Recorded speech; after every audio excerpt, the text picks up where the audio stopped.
Okay, now it's time to put the food in the cat feeder, and first of all you put the ice packs, and this pointed thing goes to the top like this.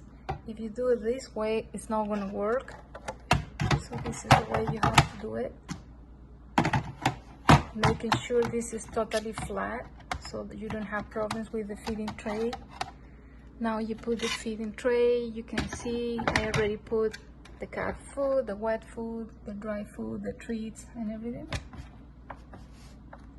And you can see the number one is gonna be always exposed, so you don't program the number one meal. That's why on the app it's gonna show like the meal number one always as served, because it's gonna be served always. And the only programmable are the numbers 2, 3, 4, 5, and 6, which in reality are 5 programmable meals and 1 served at the present moment. So I'm going to put the lid carefully.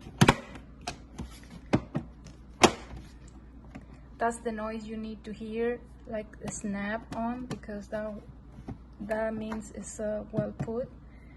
And you can see here the screen is locked. You unlock it like this. And I want to show you what happens if you press this one, the right arrow. It rotates counterclockwise, and if you press the left arrow, it rotates clockwise direction. So that's how it works, and I'm gonna call my cat. Let's hope she likes the feeder. I think she will, and I'm gonna let you know how it works for her. Thanks for watching. Bye bye.